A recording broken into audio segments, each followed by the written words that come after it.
नमस्कार दोस्तों, मायरा स्टोरी सफ़र चैनल में आपका स्वागत है। आज की हमारी कहानी का नाम है चमत्कार। घर में आज पूनम चिल्लाते हुए अपनी छोटी सी नंद से बोलती है, क्यों रे इतनी बड़ी हो गई, तुझे यह भी नहीं पता बिना पूछे किसी की चीज़ नहीं छूते? और तेरी हिम्मत कैसे हुई मेरी इतनी महंगी नेल पेंट छूने की? अभी छोटी सी रूही अपने नन्हे नन्हे हाथों में नेल पेंट खोल कर लगा ही रही थी कि पूनम की चिल्लाने की आवाज़ सुनकर अंदर तक काँप जाती है और उसके काँपते हाथों के कारण उसके हाथों से नेल पेंट की शीशी छूटकर पास में रखी सिल्क की साड़ी पर गिर जाती हैं और पूरी साड़ी खराब हो जाती है। अब क्या था, अब वो छोटी सी रूही की खैर नहीं। यह बात देखकर पूनम तो आग बबूला हो जाती है। उसके हाथ को पकड़कर घसीटते हुए कमरे से बाहर लेकर आती है और हाथों से उसके बाल पकड़कर ज़ोर ज़ोर से उसे थप्पड़ से पिटाई करने लगती है। रूही अपनी भाभी पूनम से रोते हुए माफ़ी मांगी जा रही थी। प्लीज़ भाभी, अब ऐसा नहीं करूँगी, मुझे छोड़ दीजिए। वह अपनी तोतली भाषा में बोलती जा रही थी कि लेकिन उसकी भाभी पूनम पर तो कोई मानो खून सवार था। वह तो उसे बिना रुके मारी ही जा रही थी। उसे बिल्कुल भी तरस नहीं आ रहा था उस फूल सी बच्ची पर। तभी रसोई में काम कर रही रूही की माँ आराधना जी रूही के रोने की आवाज़ सुनकर दौड़ती हुई आती हैं। उसे देखा कि उनकी बहू रूही को मारी जा रही है। रूही दर्द से चिल्ला रही थी और अपने भाभी से बोल रही थी, सॉरी भाभी, अब नहीं करूँगी। वह अपनी तोतली भाषा में भाभी से माफ़ी मांगी जा रही थी। तभी आराधना जी दौड़ती हुई अपनी बच्ची को अपने पास खींच लेती हैं और अपनी बहू से बोलती हैं, पूनम, तुमको शर्म नहीं आती इतनी छोटी सी बच्ची पर हाथ उठाते हुए? तब पूनम गुस्से से बोलती है, शर्म और मुझे? शर्म तो तुम लोगों को आनी चाहिए जो हम लोगों की छाती पर मूंग दल रहे हो। काम के न काज के, दुश्मन अनाज के। अरे शर्म की बात करती हो तो बेशर्म की तरह यहाँ पड़े पड़े क्यों खा रही हो? तब रूही की माँ आराधना जी बोलती हैं, अरे उस छोटी सी बच्ची ने तुम्हारा क्या बिगाड़ा है जो उसके पीछे हाथ धोकर पड़ी रहती हो? तब पूनम गुस्से से बोलती है, क्या कहा आपने, मैं पड़ी रहती हूँ इसके पीछे? कि आपकी यहाँ गंवार नालायक बेटी हाथ धोकर मेरे सामानों के पीछे पड़ी रहती है? अरे आज जो इसे हद ही पार कर दी, मेरी इतनी महंगी सिल्क की साड़ी ख़राब कर दी, साथ ही मेरा पसंदीदा नेल पेंट को भी ख़राब कर दिया। जानती हो यह साड़ी कितनी महंगी है? पूरे के पूरे 10,000 की। इन्होंने मुझे इस बार करवा चौथ पर दिलाई थी। इतने प्यार से मुझे यह साड़ी दिलाई थी और इसने इस साड़ी को ख़राब कर दिया। आज तो मैं इसे छोड़ूंगी नहीं। आज पूनम का गुस्सा 7वें आसमान पर था। वह गुस्साते हुए बोली, इस नालायक को आज मैं मार ही डालूंगी। जब देखो मेरे कीमती सामान को हाथ लगाती रहती है और फिर उसको मारने के लिए दौड़ पड़ी। तभी आराधना जी उसके हाथ जोड़कर विनती करती हुई बोली कि पूनम, आज इसे छोड़ दो, अब कभी भी ऐसी गलती नहीं करेगी। छोड़ दूँ? कैसे छोड़ दूँ? दिन ब दिन इसकी शरारतें बढ़ती जा रही है, अब तो उसे काबू करना ही पड़ेगा। आराधना जी उसे रोते हुए पैर पकड़ लेती है और बोलती है, मत मारो मेरी फूल सी बच्ची को, उसे माफ़ कर दो, अब वह गलती नहीं करेगी। तो पूनम पैर पटकते हुए बोलती हैं, ठीक है, मारूंगी नहीं, लेकिन 2 दिन तक तुम्हें और तुम्हारे दोनों बच्चों को खाने का एक भी दाना नहीं मिलेगा। अगर तुम लोगों ने चुरा कर इस अन्न के दाने को खाया तो मुझसे बुरा कोई नहीं होगा। तब आराधना जी रोते हुए बोलती हैं, नहीं नहीं पूनम, ऐसा जुल्म मत करो, मेरा बेटा बीमार रहता है, डॉक्टर ने उसे सही समय पर सही खाना देने को कहा है। 2 दिन तक अगर उसे कुछ भी खाने को नहीं मिला तो उसकी हालत और ख़राब हो जाएगी। हम पर रहम खाओ। फिर आराधना जी बोलती हैं, तुम चाहो तो मुझे खाने को मत दो, पर मेरे दोनों बच्चों पर रहम खा लो। लेकिन पूनम ने उसकी एक भी ना सुनी और गुस्से से तनतनाते हुए अपने कमरे में चली गई। इधर रूही लगातार रोई जा रही थी। रूही के गोरे गोरे गाल फूल कर लाल हो गए थे, गालों पर नाल बरते हुए थे। आराधना जी उसे चिल्लाते हुए बोलती हैं, मैंने तुम्हें इतनी बार समझाया है कि तुम भाभी की चीज़ें मत छुआ करो, लेकिन तुम मेरी एक नहीं सुनती हो। अब तुम्हारे कारण तुम्हारे भाई को भी भूखा रहना पड़ेगा। अब वह फूल सी बच्ची अपनी तोतली आवाज़ में बोलती है, माँ, मेरी स्कूल में कल डांस कंपटीशन है, इसलिए मैं भाभी की नेल पेंट अपने नाखूनों में लगा रही थी। और ऐसा बोलती ही फपक फपक कर रो पड़ी। सारी माँ, मुझसे गलती हो गई। तभी आराधना जी भी उसे सीने से लगा लेती हैं। नहीं बेटा, सारी तो मुझे बोलना चाहिए, जो तेरी छोटी छोटी ज़रूरतें मैं पूरी नहीं कर पाती। मुझे माफ़ कर दे मेरी बेटी, मुझे माफ़ कर दे। दोनों माँ बेटी गले लगाकर रोने लगती हैं। तभी अंदर से पूनम की आवाज़ आती है, अब यह सब बेकार का रोना धोना बंद करो और जल्दी से रसोई में जाकर खाना बनाओ। 2 बजने ही वाले हैं। अभी दोपहर का खाना खाने रवि आने वाला ही होगा। और ध्यान रखना कि आप लोग खाने को हाथ भी ना लगाइएगा, नहीं तो समझ लेना मुझसे बुरा कोई नहीं होगा। आराधना जी अपने बेटे बहू को खाना बना कर रख देती हैं और अपने कमरे में चली जाती हैं, जहां अपने बेटे राहुल को पलंग पर लेटा देखकर वह फपक फपक कर रो पड़ती हैं। उधर रूही भी रो रो कर सो गई। उसके गालों पर पड़े लाल निशानों पर अपना ममतामयी हाथ फेरते हुए बोलती हैं, माफ़ कर दे मेरी बच्ची, मुझे माफ़ कर दे। तेरी माँ तुझे कुछ भी नहीं दिला पाती। और दीवार पर टंगी अपने पति की तस्वीर को देखकर फिर से रोने लगती हैं और अपने यादों की भंवर में खो जाती हैं। आज से 10 साल पहले आराधना जी का विवाह राम किशन जी के साथ हुआ था। राम किशन जी की पहली पत्नी का स्वर्गवास हो गया था। उनकी पहली पत्नी से 15 साल का एक बेटा रवि था। राम किशन जी एक थोक व्यापारी थे और बाजार में कपड़े की उनकी बहुत बड़ी दुकान थी। इधर आराधना जी एक गरीब परिवार की थी। पिता मजदूरी करते थे। गरीबी होने के कारण आराधना जी की उम्र भी ज़्यादा हो गई थी। शादी के समय वह 35 साल की हो गई थी। उनके पिता बड़ी मुश्किल से ही घर का खर्चा चला पाते थे। आराधना जी की तो छोटी बहनें भी थी।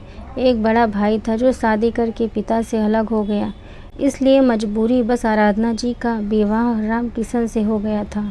इधर राम किशन जी बहुत सीधे और सज्जन व्यक्ति थे।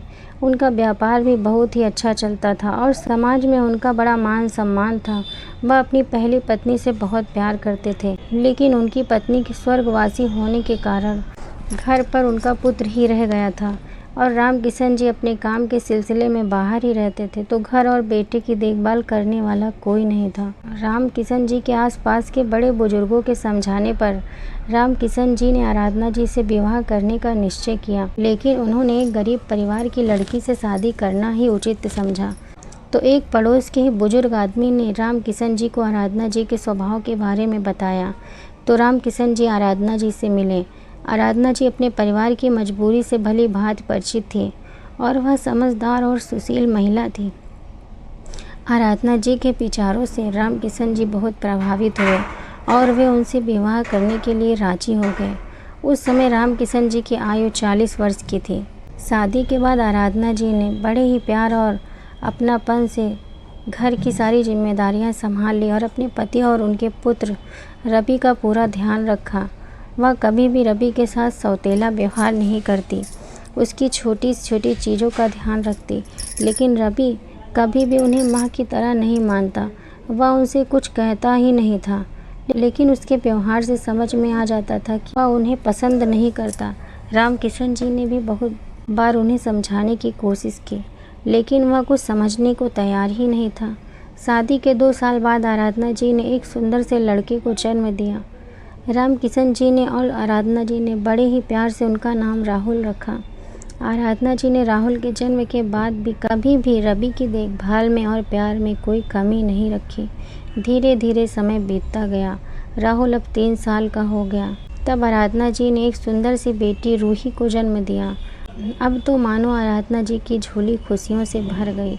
इधर रवि भी बड़ा हो गया।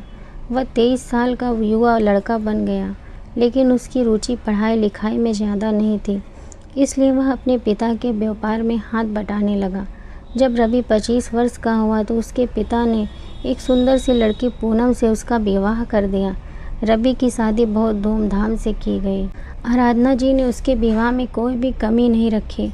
उन्होंने अपनी सास होने में पूरा दायित्व पूरा किया। घर में हंसी खुशी का माहौल था। आराधना जी ने पूनम को अपनी बेटी की तरह ही रखा। वह कभी भी उसे तेज़ आवाज़ में बात नहीं करती और ना ही उससे कभी कुछ काम करने को बोलती। पूनम का जो भी मन होता वह कर लेती और नहीं होता तो नहीं करती। सब कुछ अच्छा चल ही रहा था कि रवि की शादी के 4 माह बाद ही राम किशन जी का ट्रक से एक्सीडेंट हो जाता है और रोड पर ही वह अपनी आखिरी सांसें लेते हैं। अब आराधना जी का तो मानो सब कुछ उजड़ जाता है। रवि का व्यवहार तो पहले से ही आराधना जी के साथ अच्छा नहीं था। उसने पिता के मरते ही उनके व्यापार और घर पर अपना हक जमा लिया। उधर पूनम भी पहले थोड़ा बहुत काम करती थी, अब वह भी नहीं करती। अब तो आराधना जी की घर में स्थिति नौकरों जैसे हो गई थी। अब उनका दुख दर्द बांटने वाला कोई नहीं था। अपने छोटे दोनों बच्चों को लेकर कहाँ जाए। एक दिन आराधना जी ने अपने बच्चों की फीस जमा करने के लिए रवि से पैसे मांगे तो वह बोला, मेरे पास पैसे नहीं हैं इन बेकार के खर्चों के लिए। क्या करना है पढ़ा लिखा कर। ऐसा करो, राहुल को कल से मेरे साथ दुकान पर भेज देना और रोहित से घर का काम कराओ। तब आराधना जी बोलती हैं, अरे राहुल अभी 8 साल का ही है, उसकी अभी उम्र पढ़ने लिखने की है और रूही भी अभी बहुत छोटी है। तब रवि बोला, मुझे कुछ नहीं पता। तब आराधना जी बोलती हैं, तुम्हारे पिता की संपत्ति में मेरे दोनों बच्चों का भी अधिकार है क्योंकि वे भी उन्हीं की संतानें हैं। तब रवि हंसते हुए बोलता है, कौन सी संपत्ति, कैसी संपत्ति? पिताजी का जो कुछ भी था वह सब मैंने अपने नाम करा लिया। बैंक बैलेंस, दुकान, यह सारा घर सब मेरे नाम पर है। रवि ने व्यवहार के सिलसिले में कुछ पेपर पर राम किशन जी से साइन कराए थे। उसी में चुपके से दुकान, घर और बैंक के कागज भी रख दिया। राम किशन जी भी रवि पर विश्वास करते हुए सभी कागजों पर बिना देखे साइन कर दिया। अब तो आराधना जी के पैरों तले जमीन खिसक गई। वह धम से जमीन पर गिर पड़ी। उधर कमरे में बैठी पूनम रवि और आराधना जी के बातों का मजा ले रही थी, लेकिन आराधना जी ने हिम्मत नहीं हारी। उन्होंने आसपास की एक बुजुर्ग व्यक्ति की सहायता से विधवा पेंशन बनवा लिया और अपनी सोने की अंगूठी बेचकर अपने बेटे राहुल की अगली क्लास में एडमिशन करा दिया और फीस भी जमा कर दी। धीरे धीरे गाड़ी ऐसे ही चलती रही। आराधना जी सारा घर का काम करती। अब तो पूनम घर के एक भी काम नहीं करती, वह तो बस बैठे बैठे हुक्म चलाती। आराधना जी अभी अपनी पुरानी यादों में खोई थी कि राहुल के बुलाने की आवाज़ आई, माँ माँ भूख लगी है, थोड़ा सा खाना ला दो।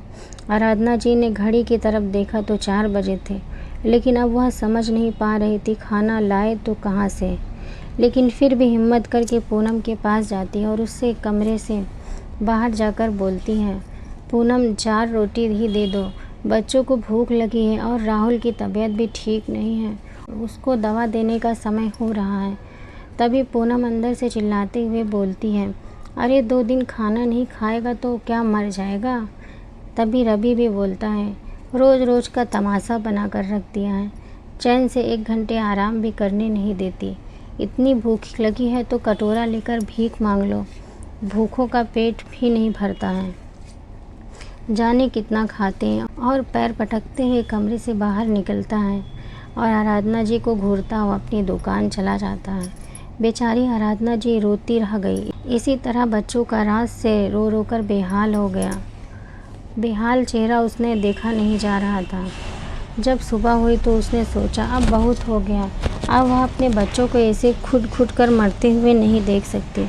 उसके पास पैसे तो नहीं थे, लेकिन उसने अपने पति का मंगलसूत्र था, उसे वह अपने सीने से लगा कर रखती थी। लेकिन बच्चों का भूख से तड़पता चेहरा देखकर वह सुनार के पास उसे बेच देती हैं और उससे जो पैसे मिलते हैं उनसे वह कुछ सामान खरीद लेती है। वह बच्चों को भरपेट खाना खिलाती है। उनके पास जो पैसे बचे हुए थे वह उससे कुछ करना चाहती थी। उसने देखा था कि उनके पड़ोस में ही एक लड़कियों का हॉस्टल है, जहाँ लड़कियाँ अपने घर से दूर पढ़ाई के सिलसिले में रहती हैं। उनके पास इतना टाइम नहीं होता कि वह खाना बना सके, तो वह हॉस्टल में जाती है और लड़कियों से बात करती है। वह उन लड़कियों से बोलती हैं कि वह उनको घर का बना हुआ शुद्ध खाना देंगी। वह लड़कियां भी घर से दूर रहती थी और उनके पास भी इतना टाइम नहीं था कि वह खाना बना सके, तो वह आराधना जी को अपने खाने का आर्डर दे देती हैं। अब आराधना जी के पास 10 लड़कियों के खाने के आर्डर मिल जाते हैं, लेकिन पूनम को इसमें भी एतराज़ था। इस पर भी उन्हें ताना कसती और उनके कामों में अड़चन डालती। लेकिन आराधना जी भी हिम्मत हारने वाली महिला नहीं थी। उन्होंने सभी अड़चनों को पार करके पूरा 1 महीना लड़कियों को अच्छे से खाना दिया। लड़कियों को भी खाना बहुत पसंद आया। इस तरीके से धीरे धीरे आराधना जी की प्रसिद्धि फैलने लगी। अभी आराधना जी का थोड़ा बहुत काम चालू हुआ था कि भगवान को तो अभी उन पर रहम नहीं था। उन्होंने उनके आगे एक बहुत बड़ी समस्या खड़ी कर दी। राहुल की तबीयत बहुत ज़्यादा ख़राब हो जाती है। वह उस दिन स्कूल गया हुआ था। स्कूल से फ़ोन आया और फ़ोन पर आराधना जी को उसकी स्कूल की प्रिंसिपल ने बताया कि आपका बेटा गेम्स के पीरियड में खेलते खेलते बेहोश होकर गिर पड़ा। उसे अभी भी होश नहीं आया। तो आराधना जी घबराते हुए उसके स्कूल जाती हैं और अपने बेटे को ऑटो में बिठाकर सीधे हॉस्पिटल लेकर जाती हैं। वहाँ डॉक्टर राहुल को देखते हैं। पहले तो डॉक्टर को राहुल को देखकर कुछ समझ में नहीं आता, लेकिन कुछ टेस्टिंग करने के बाद पता चला कि राहुल को ब्रेन में ट्यूमर है और वे आराधना जी को पूरी बात बताते हैं। आराधना जी के ऊपर तो मानो दुखों का पहाड़ टूट पड़ा। वह वहीं फूट फूट कर रोने लगी। तब डॉक्टर उन्हें बोलते हैं, आपका बेटा बच सकता है, लेकिन इसके लिए आपको 5 लाख रुपए की ज़रूरत है। अगर जल्दी ऑपरेशन नहीं किया गया तो कोई चमत्कार ही उसको बचा सकता है। अब आराधना जी को भी कुछ समझ नहीं आ रहा था कि वह करे तो क्या करे। उसके पास खड़ी रूही सभी बातें सुन रही थी। वह अपने छोटे छोटे हाथों से अपनी माँ के आंसू पोंछती है। आराधना जी अपने बच्ची के दोनों हाथों को पकड़कर उसे गले लगाते हुए बोलती हैं, क्या करूं मेरी बच्ची, कुछ समझ में नहीं आ रहा है, और उसे सीने से लगाकर रोने लगती हैं। नन्ही रूही बोलती है, माँ रो नहीं, सब ठीक हो जाएगा। अब आराधना जी बोलती हैं, तू नहीं समझती, मेरी बच्ची अभी तो बहुत छोटी है, अब कुछ नहीं सही होगा, सब कुछ खराब हो गया। क्योंकि वह जानती थी कि उनकी सहायता करने वाला कोई भी नहीं है और उनके पास तो 100 रुपये भी नहीं हैं। आराधना जी अपने दोनों बच्चों को हॉस्पिटल से घर ले आती हैं। वहाँ रवि और पूनम से दया की भीख मांगती हैं कि उनके बेटे के इलाज करवा दो। वह उनका जीवन भर गुलाम बनकर रहेगी, लेकिन वह उनसे बोलता है कि तुम्हारा बेटा कल मरता है तो आज मर जाए मेरी बला से। और दोनों हंसते हुए मूवी देखने चले जाते हैं। आज आराधना जी के पास रोने के अलावा कुछ भी नहीं था। वह अपना माथा पकड़कर वहीं बैठ जाती है। उधर छोटी सी प्यारी रूही अपनी माँ को ऐसे रोते हुए देखकर चुपचाप अपने कमरे में जाती है और अपने कमरे से कुछ लेकर घर के बाहर चली जाती है। उसको जाते हुए आराधना जी नहीं देख पाती, क्योंकि वह तो अभी उसी गम में बैठी हुई थी और रोए जा रही थी। रूही अपने छोटे छोटे कदमों से जल्दी जल्दी चलती ही जा रही थी। जैसे ही वह एक बड़े से मेडिकल स्टोर को देखती है और उसे देखकर कुछ सोचने लगती है, और फिर रूही अपने छोटे छोटे कदमों से मेडिकल स्टोर की सीढ़ियों पर चढ़ती है और छोटी सी रूही अपनी तोतली सी आवाज़ में बोलने लगती है। लेकिन मेडिकल स्टोर पर इतनी भीड़ थी कि उसकी आवाज़ सुनाई ही नहीं पड़ रही थी। फिर वह अपनी आवाज़ को और ज़ोर करके बोलती है, लेकिन फिर भी किसी का ध्यान उस छोटी सी बच्ची पर नहीं पड़ता है। वहाँ कहने को तो 6-7 कर्मचारी काम करने वाले थे, लेकिन भीड़ होने की वजह से किसी को भी नज़र उस पर नहीं पड़ी। जब रूही बोल बोल कर थक जाती है तो वहीं पर रोने लगती है। लेकिन उसी समय एक व्यक्ति एक बड़ी सी कार में बैठा यह सब नज़ारा देख रहा था। वह बच्ची इतनी भोली थी कि वह उसे देखता ही रह गया, और जैसे ही वह रूही को परेशान होते हुए रोता हुआ देखा तो वह व्यक्ति उस कार से जल्दी से बाहर निकलता है और उस बच्ची के पास जाकर खड़ा हो जाता है। उस व्यक्ति पर जैसे ही मेडिकल स्टोर के सारे कर्मचारी की नज़र पहुंची तो सभी एक साथ उसको नमस्ते सर बोल पड़ते हैं। फिर वह व्यक्ति रूही को गोद में उठा लेता है और वहाँ खड़े सभी लोगों से विनती करते हुए कहता है कि सभी लोग थोड़ा सा सब्र कर लें, क्योंकि यह छोटी सी बच्ची बहुत देर से यहाँ कुछ बोल रही है। उसे क्या चाहिए, पहले इसकी बातें सुन लेते हैं। तभी वह अपने छोटे छोटे हाथों से छोटी सी गुल्लक को उनके सामने फोड़ देती है। भाई, गुल्लक जैसे ही फूटता है उसमें से 1-1 रुपए के सिक्के चारों तरफ फैल जाते हैं। यह सब देखकर मेडिकल स्टोर के सभी कर्मचारी एक स्वर में बोलते हैं, बेटा तुम्हें क्या चाहिए। तब वह अपने सारे सिक्कों को इकट्ठा करके बोलती हैं, अंकल जी मुझे चमत्कार चाहिए। वे सभी लोग इसकी बात को समझ नहीं पाते, तो वे फिर उस बच्ची से प्यार से बोलते हैं, क्या चाहिए बेटा। रूही फिर से अपनी तोतली आवाज़ में बोलती है, चमत्कार चाहिए। तब वह व्यक्ति रूही की बात सुनकर बोलता है, बेटा यहाँ तो दवाइयाँ मिलती हैं, यहाँ कोई भी चमत्कार नहीं मिलता। तो बड़े प्यार से रूही बोलती है, अगर अंकल यहाँ दवा मिलती है तो चमत्कार भी यहीं मिलता होगा। वह व्यक्ति और मेडिकल स्टोर के सभी कर्मचारी हैरान हो जाते हैं। उसकी बात सुनकर तब वह व्यक्ति बड़े प्यार से रूही से बोलता है कि किसने बोला आपसे कि यहाँ चमत्कार मिलता है। तब रूही उनको बताना शुरू कर देती है, मेरे राहुल भैया के सर में ट्यूमर हो गया है और डॉक्टर अंकल मेरी मम्मी से बोल रहे थे कि 5 लाख रुपए भैया के ऑपरेशन में लगेंगे। अगर समय पर ऑपरेशन नहीं हुआ तो कोई चमत्कार ही मेरे भैया को बचा सकता है। तब से मेरी मम्मी रोए ही जा रही हैं। उनके पास पैसे नहीं हैं कि वह मेरे भैया का ऑपरेशन करा सके, इसलिए मैंने अपने सारे पैसे भैया के लिए चमत्कार खरीदने लाई हूँ। वह व्यक्ति बोला, कितने पैसे हैं तुम्हारे पास? बस अंकल यही है। यह पैसे मुझे माँ टॉफ़ी खाने के लिए देती थी, लेकिन मैं इसको अपनी गुल्लक में डाल देती थी। इसे एक प्यारी सी गुड़िया लाऊंगी। मेडिकल स्टोर के सभी कर्मचारी और वहाँ खड़े सभी व्यक्ति और वह व्यक्ति जो रूही को गोद में उठाए, तब वह उनकी बातें सुनकर दंग रह जाता है।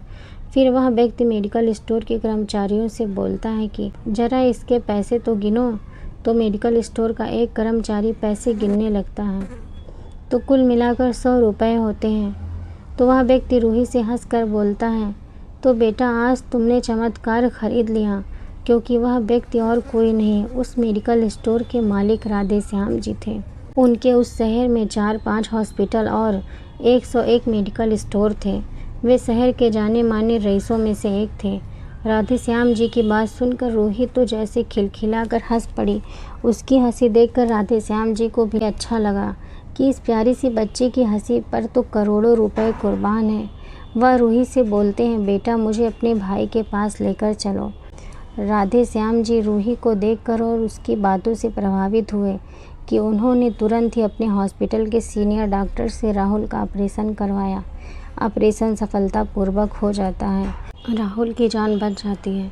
अब आराधना जी राधे श्याम जी के चरणों में गिरकर उनका शुक्रिया अदा करने लगती हैं। राधे श्याम जी आराधना जी से बोलते हैं, यह सब आपकी प्यारी सी बच्ची की वजह से हुआ है और मैंने कुछ नहीं किया। यह सब ईश्वर का चमत्कार है। मैं तो बस एक माध्यम हूँ, सब कुछ करने वाले तो वही हैं। फिर राधे श्याम जी आराधना जी से उसके पति के बारे में पूछते हैं।